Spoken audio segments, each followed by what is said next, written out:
Mən bu təhsil məsələsini bir qədər davam elətdirmək istəyirəm. Çünki deməli 2017-18 tədris ilində 164.523 uşaq birinci sinifə getmişdi. Bu il isə cəmi deməli 130 minə yaxın uşaq məktəbə qədəm qoyub. Faktiki 7 il ərzində 32 min azalıb və bu tendensiya davam edərsə tezliklə birinci sinifə gedənlərin sayı 100 mindən də aşağı düşəcək. Yəni çıxış yolu varmı?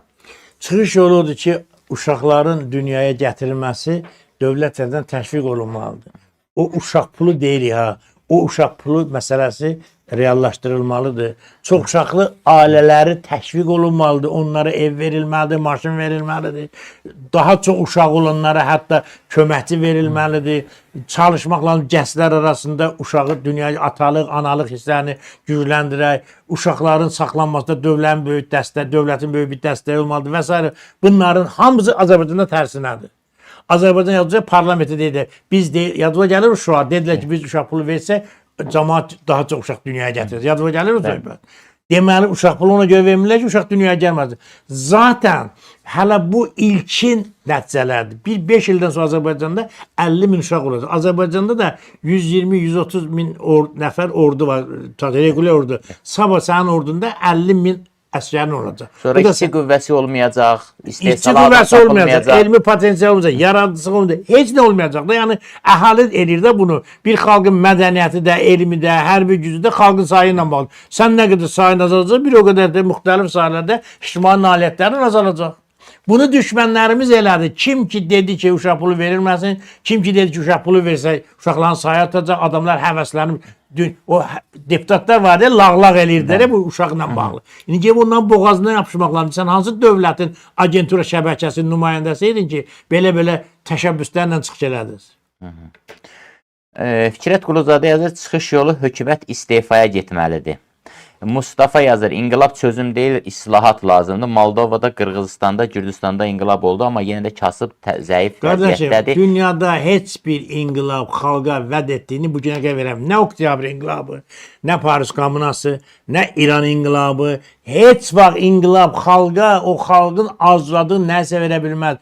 Ona görə də yalnız və yalnız islahatlar yolu ilə getmək. Hə, bu islahatlar yolu tıxanıb Azərbaycanda. İslahata getmək istəyən yoxdur. Ha, o başqa məsələ.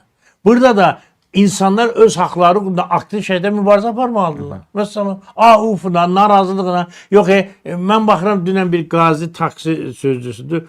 Bu cərmələrlə bağlı müraciət edir daxili işlərlə. Qardaşım, 1000 dənə, 10 min dənə taksisi var. Yığışın bir yerə, həmkarlar yaradın, həmkarlarınız geçsin, lazım olan orqanlarla danışın. Sən bir dənə, özü də qazidir, bir qazi çıxıb televizorda, sosial şəbəkədə, daxili işlər nazirində müraciət eləməklə sənin heç bir problemin həll olmayacaq. Baxmayın ki, o problem bütün taksi şöbələrinə aiddir.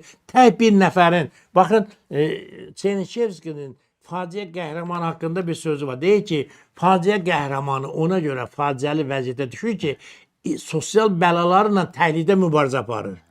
Bir dənə taksi sürücüsünün hüququ pozulubsa, bütün taksistlər onu müdafiə eləməyənə qədər Azərbaycanda taksi sürücülərin problemi həll olmayacaq. Bir müəllimin hüquqları pozulanda, bütün müəllimlər ayağa qalxmayana qədər ümumiyyətlə müəllimlərin hüquqları müdafiə olunmayacaq. Həkimlər də elə. Qardaşım, Azərbaycanda həmkarlar hərəkatı yoxdur. Həmkarlar hərəkatı insanların sosial, iqtisadi hüquqlarını qoruyan yeganə təşkilatdır.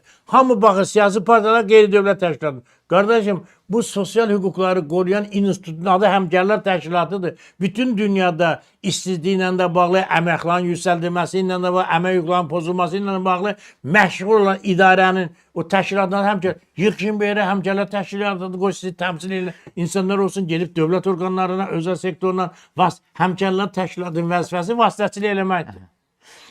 Yoxdur sizin vasitəçiniz. Ona ki, sahibsiz qalıbsınız. İstənilən bəli anama deyil, nə deyir. O təşkilat da səni yükləyəcək. Onlar hamısı pulun 90% ciblərinə gedir. Bu şəhərin hər yerində güya nədir bu şeylər yaradılar, parketlər yaradıblar. Güya o anamanın özündə xüsusi bir gəlir. Siz düşünürsünüz bu dövlətin ciblərinə. Aynen, yerüstü nəqliyyat agentliyi. Anama başqadır. Adı əylədir. Bunun heç 10-15% dövlətə gedir. Hamısı bunun məmurların cibinə gedir. Yəni, mən nə demək istəyirəm? Əgər bu azğın qudurmuş qrupdan özünüzü xilas eləmək istəyirsə, özünüzü müdafiə edən sosial institutlar yaradın. Yaxşı, partiyalara gəlmirsiniz, partiyalar sizi siyasi hakimiyyət cəlb eləmir. Amma O bizim axı bizim səlahiyyətə aid deyil. Mən gedib taksisinin hüquqlarını qorumaq mənlik deyil ki. Bunun özünün həmkarları olmalıdır. Həmkarlar onu qorumalıdır. Hörmətli tamaşaçılar, yayımızı bəyənin, paylaşın. Çox xahiş edirəm. Mümkünsə 1-2 saniyənizi sərf edin, bəyən düyməsini basın.